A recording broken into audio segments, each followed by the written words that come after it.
This is Tusculum College football, and this is the Jerry Odom Show. The Jerry Odom Show is brought to you in part by your Greenville Light and Power System, serving Greenville and Greene County since 1947. Sodexo, proud food supplier of Tusculum College. By Creekside Markets, stop in and pick up a Hunt Brothers pizza today. By Premier Transportation, the official bus provider for Tusculum College Athletics. And brought to you in part by Comcast. The Jerry Odom Show begins now. Tusculum Pioneers and the Carson Newman Eagles renewing the series because the rivalry just wouldn't be fair for the Carson Newman Eagles, as now they have won 12 of the last 14, and they haven't lost at Jefferson City since 1934. Hello again, everyone. I'm Brian Stayton for the Jerry Odom Show, to be joined by Pioneer coach Jerry Odom. Yes, it's much of a series. It's the second oldest football series in the state of Tennessee, only behind that of Tennessee and Vanderbilt, which began in 1896. This one began back in the early 1900s. Tusculum does have some claim to fame. Their last win in Jefferson City was the lowest scoring game in the series, 3-0 on an Andrew Kometz field goal. And the highest scoring game occurred in 1919, when the Pioneers put up 103 points. As a matter of fact, it's the most points they've ever scored in a game. But you notice one common denominator: everything is pre-World War II, when the Tusculum Pioneers were knocking off Carson Newman. Since we have joined the modern era and Division II football, we have traveled to Berktar Stadium now 11 times and have gone 0-11. Matter of fact, since joining Division II, the Tusculum Pioneers have only won when they have played Carson Newman at home. And in those games, they have won by a combined 12 points, with 3 one-point victories and 1 one-point loss at Pioneer Field. This particular Saturday would have somewhat of a different feel. Carson Newman does win it 27-7 on a cold, dreary, windy, just cold day. What kind of made it weird and what kind of made it awkward was the fact that there was one man who was not patrolling the sidelines for the Carson Newman Eagles, and that was legendary coach Ken Sparks, leader in victories in Division II, obviously South Atlantic Conference, and at Carson Newman as well. 5 national championships, 21 South Atlantic Conference championships, but he wasn't there. Something just seemed to miss about that. Something just seemed to be wrong. Me and my closest friends during the broadcast were discussing much of that throughout much of the day because it just couldn't seem to let it go. If I ever had to have a question, I just turned around and asked somebody while I was broadcasting the game because, to be honest, they were right there within earshot of my voice. It was an intimate setting, no question about it, and thankfully we were inside because the weather conditions just weren't very good outside. You don't have to look at the Pioneer offensive output to prove that, but they proved that as they were able to move the football. Jordan Shippey, sure, the hero from last year with the 2-point conversion, did have 78 yards on the ground, but he only played a half because he injured his back in the first half. In the second half, Tommy Brown took over. Sure, he moved the ball occasionally, but the issue with the Pioneers is that they had 6 possessions in the second half and just 17 plays run. Do the math. That's 3 and out every series and just 2 plays on another series. And that one 2-play drive happened to be a pick 6 for the Carson Newman Eagles. The other thing that doesn't really help is when your players are going out because they don't throw the flag for rules. Rules are in place to be enforced. When you don't throw the flag to enforce certain rules, then certain players can think they do those things all the time. Not because it's just us or not just because it happened to Tusculum, but they made this movement so many years ago because the NFL is being sued over this whole concussion protocol thing and because they want to protect the players. Rules are in place from NFL all the way down to the NCAA stage. And there's a rule in place for targeting. When you lead with your helmet and you launch yourself at a player with the crown of your helmet, striking their helmet, that is targeting. And if you don't throw the flag, how are we protecting these players?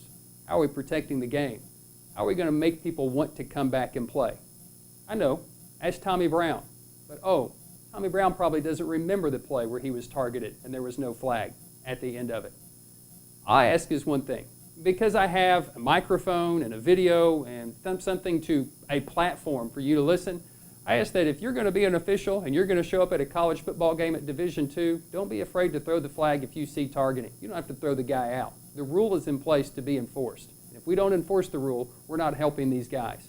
So don't leave the field collecting a paycheck if you haven't done your job. Show up, do job. Yes, the Carson Newman Eagles did defeat the Tusculum Pioneers by a final score of 27-7. One play doesn't make an entire game. This play is going to make one player's game maybe just a little bit less memorable if you don't. We'll come back. We'll chat with Pioneer coach Jerry Odom about the contest, Tusculum and Carson Newman, when the Jerry Odom Show continues after this. Your Greenville Light and Power System, an electrical distributor of TVA, serving Greenville and Greene County since 1945. Your Greenville Light and Power is dedicated to excellence in service and reliability. Visit online at glps.net.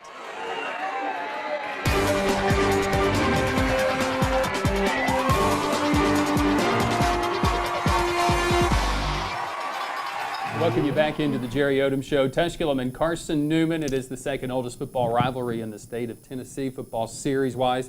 Tusculum Pioneers and the Carson Newman Eagles. And, Coach, we go into Berktar Stadium.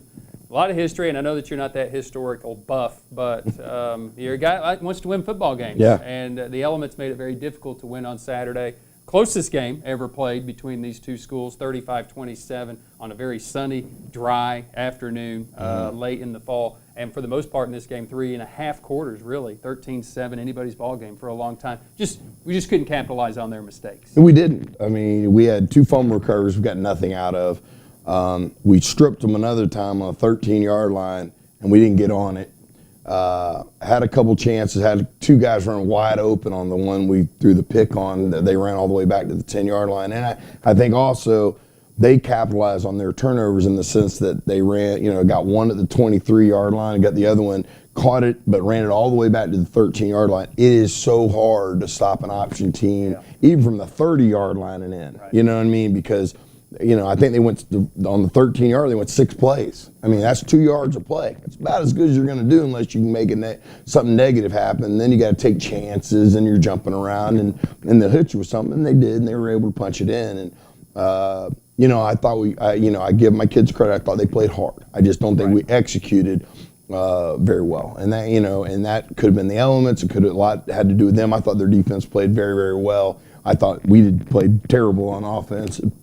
Probably Alex's worst game, obviously, but we didn't protect him either. We couldn't run we ran the ball at times. Right. We really did. We got the power and the counter going on them. It's hard to run the inside and outside zone because it was so wet that it was hard to stay up and on your blocks and cut in and hit the cutbacks and things that we like to do with that.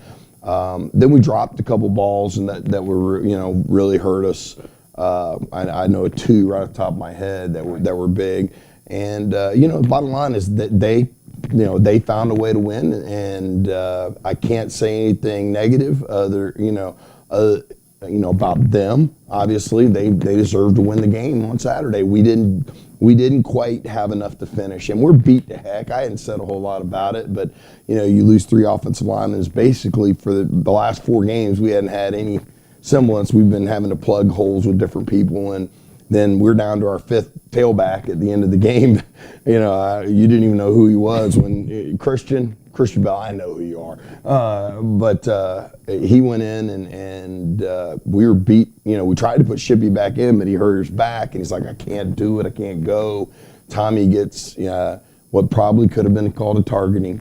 For sure. It was a nice hit by the kid, but he did leave with the helmet, and it was a helmet-to-helmet hit above the shoulders. I don't know what targeting is anymore. It's an old school football hit. Old school. 10 years ago, that everybody would have been happy, and I guess we went 10 years back in time. Because they all seem very, very happy.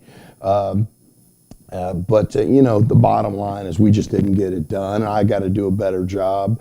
Of helping the offense, figure out what we can do better. I mean, we tried just about everything we could do. Like I said, when you're beat up and dinged up as bad as we are, it's tough. And Alex has got to play better, but we got to protect him better too. Let's take a look at some of these plays, and I think what we're going to see, we actually did a decent job moving the football defensively, did a great job, for the most part, stopping them. Yeah, we had some missed tackles. We had some different things that along those lines. Coach, we're going to start with something that, with this part here, that you're going to remember. So we're going to start on a good feel. Okay. Good note. All right. So we got Shippy going in for 2. Right. Right here. So totally different circumstance. You got a wet, gloomy, cold afternoon. It was in East definitely Tennessee. cold out there. Once everybody got wet, it didn't start real cold, but once everybody got wet, it was pretty cold. Pretty well blocked right here. See, we got basically one guy. Jay makes him miss, and then he makes this guy miss and just slips right there. If he didn't slip, we might go another 25, 30 yards. But I thought special teams, other than our missed field goal, which we can't make a daggone field goal right now, Right. but I thought we played very, very well, and special teams gave us a chance to win the game. Issue of the day, one the center to quarterback exchange. We'll talk about that. But I really believe good play here, just overthrew Rodnell. Yeah, Rodnell was open. He just probably put a little too much on it, and we felt like, hey, dry ball, better take a shot now if we're going to do one. And they played a lot of bear all week, right here. The tight end's just got to block the guy. They stem, and he's like, oh, he came late. No, that's your block, Connor. You've got to make that block. And so then we come out, and we're just like, okay, we're going to spread him out and try to get the ball out of his hands pretty quick. Do hit the crossing route, but, when you lose 7 or 8 yards on first down or second down because you don't block the blitzing guy coming off the edge, I think we ended up being about 3rd and 5, and I just felt like we needed to punt at that point in time. Felt like good playing against their defense, really strung them out. And, of course, a lot of penalties. They gains a lot of yards, but a lot of it was illegal because of some penalties. But if you can keep them going, as you talked about, the key to that is just keep them going east and west instead of north-south. You've accomplished. You got to take the dive away, and then you got to have somebody inside and outside the load, and then somebody for the quarterback. They tried exactly what I thought they'd do. They looped their tackles on us a good bit and got to the will a couple more times than I wanted to. He's got to play the cuts better. We were trying to back the will up. They tried to get that, but once we got guys doing, like you said, going east and west, then we were in pretty good shape. And I thought for the most part we gave up 2 big runs, a 38-yard run, then there at the end a 45-yarder. It kind of sealed the deal. When we were in position, we just got to do a better job. This is exactly how we should have played. Nice. The same thing, and we practiced those plays, the kick and the lead and the inside lead. So these weren't plays that we were not, expecting to see. So they come back, they're going to throw it here. Again, it's kind of the same thing. We felt like we could take away some of the things that they were trying to do as long as we made them work. And they were in the same situation where they couldn't throw the ball very well either. Right. Oh, I didn't realize I just went back-to-back plays. You did, but they were good ones. They were good plays. Thanks. Those were the ones that we wanted to do. The rain started coming much harder as we went along in this one. Some odd things with the offense.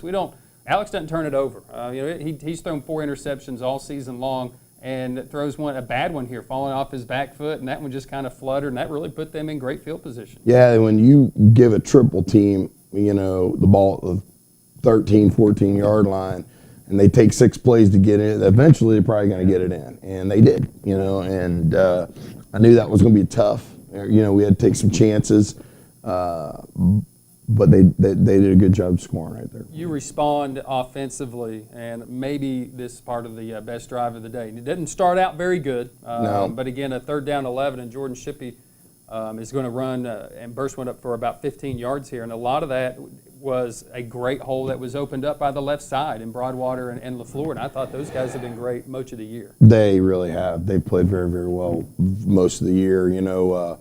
We need some more guys like those 2 guys. That's probably the best way I could say it. We need more guys like those 2 guys. And we need to go out and recruit. And, like I think I said this last week, we're going to try to sign 8 or 9 offensive linemen, whether it be transfers, junior college players, or high school players. I think those are guys who just need to come in. But we've got a good offensive scheme, but we need, we got to keep getting better people to run it. Issues for the offense. I think Shippey had a big hole. It's just they closed it down in a hurry. Yeah. We get some penalties at the end of it. I think all ties. They called holding. But it's not really affecting the play. Nah, I thought it was kind of ticky-tack. If they could have called that any time on them, almost every play. But, it is what it is. That's what they called, and that's where we are. But this is what you can't do. You can't get a 25-yard play and then drop the ball and goes back 5-6 yards, and now you're 2nd and 15. You can't throw the ball. And I think we tried to come back around the counter right here, and we almost pop it right here. I mean, this is a great job by Tommy Brown, getting vertical, and again running behind, our 2 best, which is LaFleur and Broadwater, and then this is the pick. What you can't see is those two guys running right down the middle of the field wide open. And Connor Johnson the reason he can't catch him is he was 20 yards away from everybody else. So now they get this one down to about the 22-yard line. And again, we're kind of battling downhill, take some 6 or 7 snaps. We don't pinch right there like we're supposed to. Devin's supposed to cross the guy's face, doesn't come. So they end up getting it again. So now we're down 13-0. Missed the extra point. They do fall 13-0. And again, Pioneers were able to respond. Again, it's another offense. You're coming in. It's 6 yards for Shippey, 2 yards, 8 yards, 3 yards, 8 yards. I mean, you're doing the things you need, and Shippey's running the ball pretty hard. And we realize right now this may be we may be one-dimensional the rest of the way because the conditions are really starting to deteriorate. It was getting bad, and I think when it was an advantage to them when they're a better running team than we are, is what it comes down to. And we're a better passing team than they are. But like little things like right here, thought we really had, this was a nice call by Brian to go to the 4-man surface. One other time we went to it, and if we just double teamed the guy, we still got the edge. We did some good things early on. Second half, I felt like they did nothing but play the power. And we didn't run it. It's good. Now here we get a fumble. It's a good heads-up play by Connor Johnson just to kind of, he's going obviously, guiding it, not knocking it, but guiding it out of bounds. So kept us in it. Went for it on 4th down one time here, trying to, I think as it comes back, they blitz. This is the 4th down. That's a heck of a play by Alex because we don't pick anybody up, but Shippey ends up getting down here, but. I think the drive stalls out. We try to run the power and come out and get 4 or 5 on 1st down. I mean, I feel like our kids competed, but we just got young tight end. We still got we got a freshman, Gary Berklander's having to play a lot right now, and he's going to be a really good one. And then, but then it got to, I felt like, okay, right down the middle, let's try a kick right here and see if we can get it through. And he just pulls it. He hit it. And it didn't hit it by much, missed it by much, but he missed, and that was a little deflating, because if we'd got that, then I felt like we were kind of cooking with gas. But come back out on defense, do a good job right here. Except these two like to hit each other. Jay Boyd picks it. He might have a big play there because the penalty, I'm still not sure why there wasn't offense or defensive pass interference. I think that guy just wanted to pass one. Not sure what they saw, but they just saw 2 guys run into each other, and we were commenting on the booth. The condition's going to cause this bad situation, and now Timmy has something to go along with his brother. Yeah. They each have a touchdown. Yeah, Timmy Pratt can say, I got a touchdown too. It's so that was big. Obviously, Cam taking the guy out. A little bit of a high snap. Every time we punted, I was kind of holding my breath too, just because it was so bad. Ball's on the ground a lot today. Yeah. And we finally started recognizing they had 7 fumbles. We recovered 3 of them. Josh Forrest was, fortunate here. You're down 13-7, and we just didn't take advantage of the field position. That's exactly right. We gave them great field position 2 different times. I think the first play of both of them, we come out and we lose 5 yards. Right. And that kind of backs us up. And obviously, it's the conditions. Was a big part of that. But when you don't take advantage of balls, when you get good turnovers and stuff like that, you're going to have an issue. I think this is a bad snap. Now that we went to the gun this time. Last play. Yeah. First half. Well, and this is where, we were going to try to see if we could just throw one in the end zone. I didn't know if he could get it there or not, but I'm like, they waited to 5 seconds left to call the timeout. If they'd have waited 35 seconds, I'd have punted. But I don't know why they waited 5 seconds. I'm like, well, I'm not punting now. Well, I think they felt like, if you go in punt formation, you could miss it. Yeah. But then I'm thinking, why would he punt it? And I didn't. That's the first thing I thought is like, why am I punting this?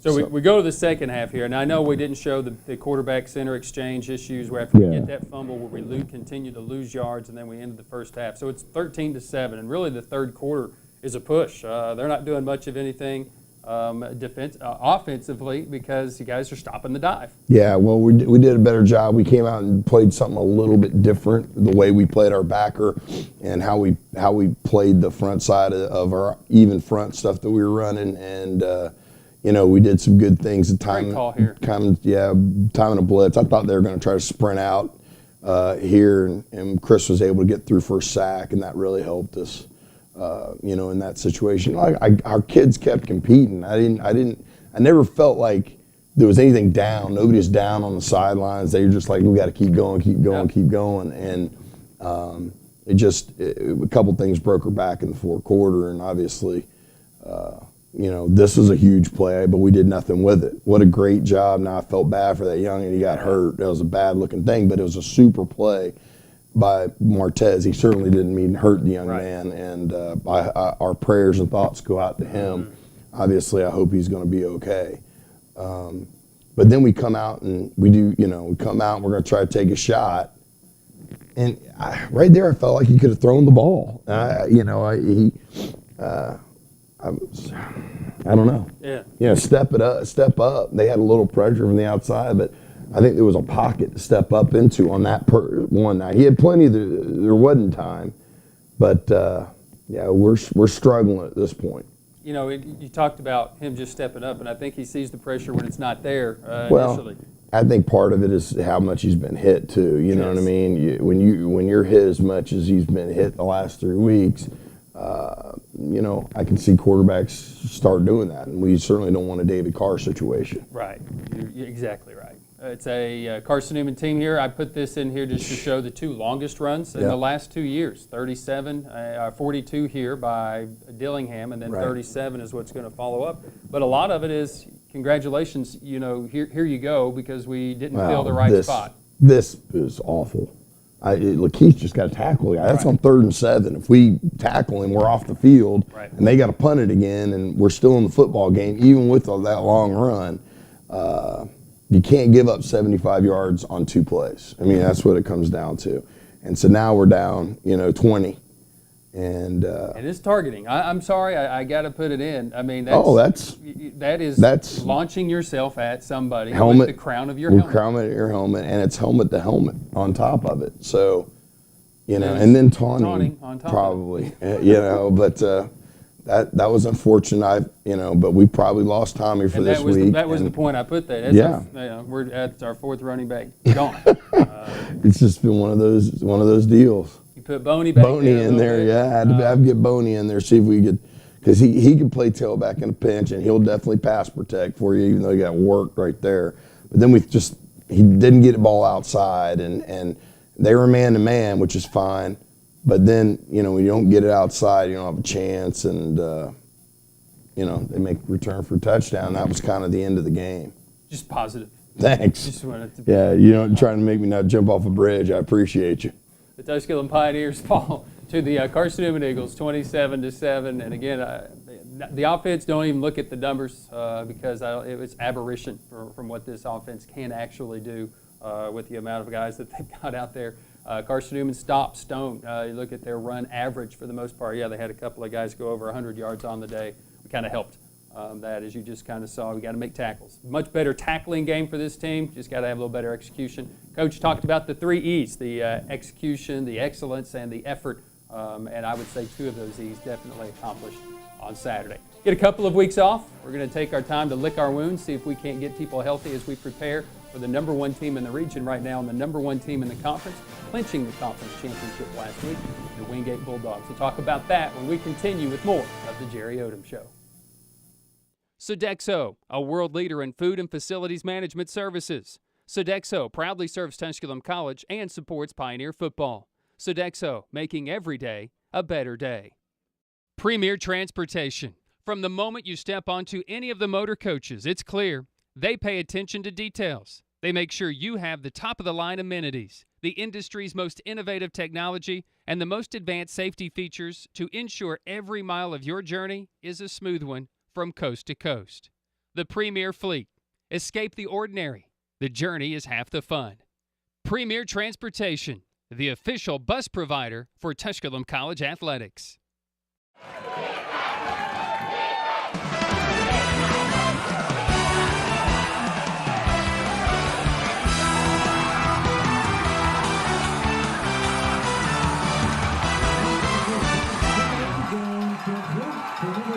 Let me welcome you back into the Jerry Odom Show, where the Tusculum Pioneers fall to the Carson Newman Eagles by a final score of 27-7. Now, there weren't a whole lot of heroes in this game for the Pioneers offensively. We definitely struggled. Maybe one of the more difficult games for Alex Ogle to be able to even throw the football. It was difficult to do that. And in a game in which he entered the contest with only 4 interceptions thrown on the year, he ended up throwing 3 in the game. We had 12 fumbles in the contest, 7 of them for the Carson Newman Eagles, 13 fumbles in the game, 7 of those for Carson Newman. They lost 3. Tusculum fumbled it 6 times, didn't have a single lost fumble on the day, but the interceptions definitely hurt. There's those 3 turnovers by Alex Ogle. The 3 interceptions directly resulted to 20 of their points, or it's a totally different game. But again, it's why you play the game. Alex only had 4 interceptions on the year, 3 interceptions after that. There were some guys who had some bright moments in the contest, and let's take a look at our impact players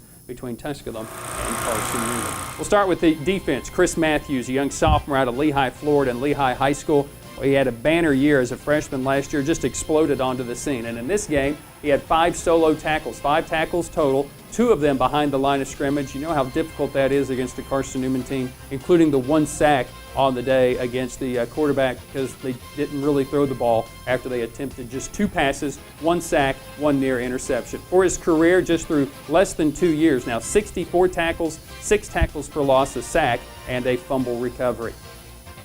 Our other impact player is Hunter Cantrell, the senior out of Sparta, Tennessee, out of White County High School. I tell you, the center-quarterback exchange was difficult. You saw how the center and punter exchange for Carson Newman was difficult. Didn't seem to bother Ian O'Grady or Hunter Cantrell. But Cantrell in the game, 7 punts. The windy, rainy, cold day, averaged 40.3 yards, had a long of 49, and 3 more inside of the 20. For Cantrell, he becomes Tusculum's all-time leader in career punting yards with 9,331, surpassing the previous mark held by John Gregory of 9,120 from 2006 to 2009. Of course, he was battling with Chris Jones back in the day, Chris Jones of Carson Newman, now with the Dallas Cowboys. It's interesting for Cantrell, those career numbers, 39.4-yard average, a long of 59, 67 inside the 20. You know, he hasn't had a block punt since his freshman year in his 3rd game. Our impact players of the week. Let's take a look at the numbers, and they're just not pretty. Carson Newman with 14 first downs to Tusculum's 5. Carson Newman ran for 306 yards. Tusculum just 72 on 36 attempts. Carson Newman had 59 attempts, 306 yards. Passing, Tusculum 36, Carson Newman 0. Of course, Alex Ogle just 5 of 14 with the 3 interceptions on the day. Tusculum had 50 plays, 108 yards of offense. Carson Newman 60 plays, 306 yards of offense. Both teams combined for 13 fumbles, 6 for Tusculum, 7 for Carson Newman. They did lose 3 of them. Time of possession, the very last drive of the game for Carson Newman was over 10 minutes long.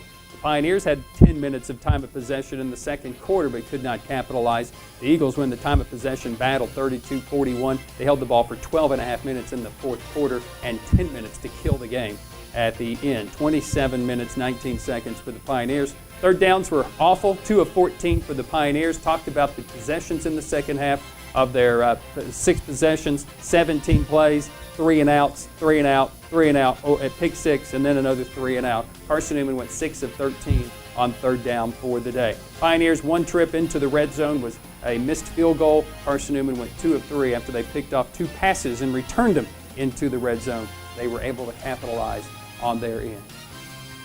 Not necessarily your stat sheet stuffer, not necessarily one of those games you want to go back and reminisce. So we won't. We'll turn the page and we'll move forward. We'll look towards Wingate Bulldogs after a week off. And a week off that comes with what appears to be in a very good time. Back with more at the Jerry Odom Show when we continue after this.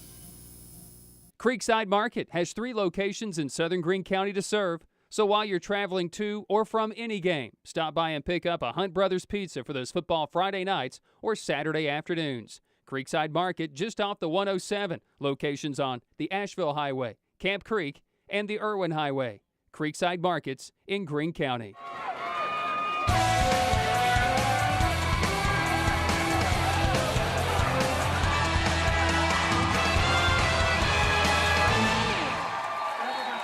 Welcome back into the Jerry Odom Show. The Pioneers fall to Carson Newman. We turn that page. We look forward to an off week, But then, so don't worry, a Pioneer. W. We'll be back. It's a W. Don't think the season is over. It's just an awful, weird, it's strange. Yeah, we were awkward time. supposed to play. Brevard or No, Liberty. Liberty. We were supposed to play Liberty, and Doug got a deal set up with them where we were going to go up there and play them, and they're not far, and they were going to give us a nice little payout type deal, and then they got a new AD, and all of a sudden all bets were off, and it was bad. So it's too late to get a game, which kind of stinks for the kids. I'd much rather play 11. But I'll be honest with you, I think something's wrong with D2 football in the sense they're always talking about trying to take care of the players and the concussions and everything else. But if you're a good enough football team, let's say Wingate, who's number 1 in the region right now, they're going to go to the playoffs. Let's say they make a run, okay, and they're going to play 14 games in a row. Right. That's crazy to me. If we want to not get kids hurt, we need an open date built into this thing somewhere. I think that's the way they're talking about going, is building hopefully an open date into it and still be able to play 11 games and just having maybe the finals in the same, like on January 1st or something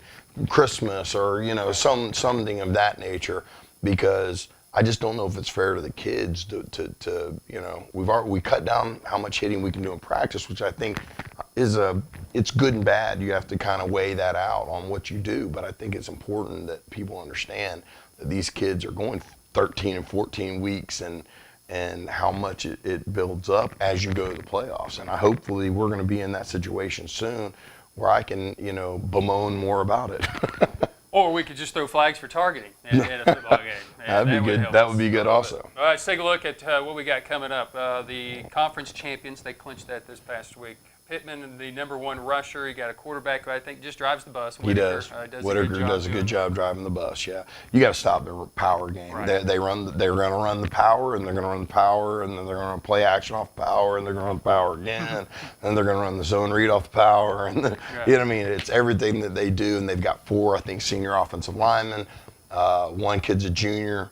So they're very veteran up there. They got one of the best backs, if not the best back in the conference. He's 235 pounds. He's a lot like Maxwell. He's a downhill guy, and they're getting him to the second level where now he's punishing DBs and things of that nature. And I'm sure he's going to be fired up to play us because he broke his leg or whatever, ankle against us last year in that Hurricane game. But I'm looking forward to it. It's a senior day. I want to try to win that game to send our seniors out. I want to show people that, hey, the league there's a lot of parity in the league. We're in the sense that we're going to go in, we're going to compete, for 4 quarters, and we're going to be very, very close. We're going to be in this game and in it to win it, because I know our kids are going to come out and really want to end on a good note. And they're going to go, hopefully I'm going to give them a good bit of time off this week, try to get healthy. We'll practice some, but it'll be fundamentals, and we'll do a little bit on Wingate, both days. We'll probably practice 2 days this week, and then we'll come back, and get going again on Monday and go Monday through Friday and be ready to go.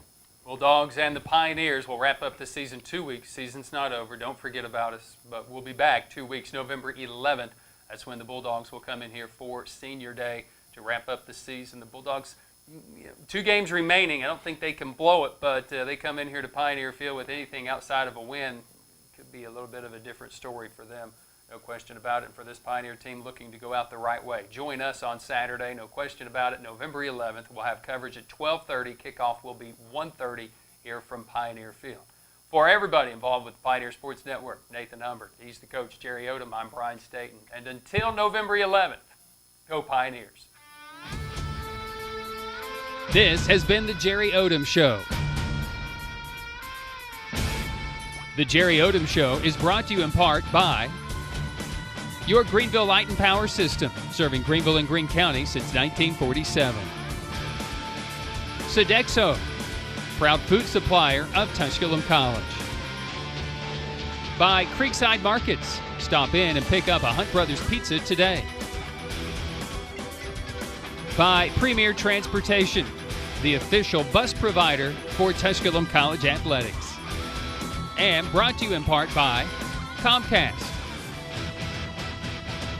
Join us next time for more Pioneer football on the Jerry Odom Show.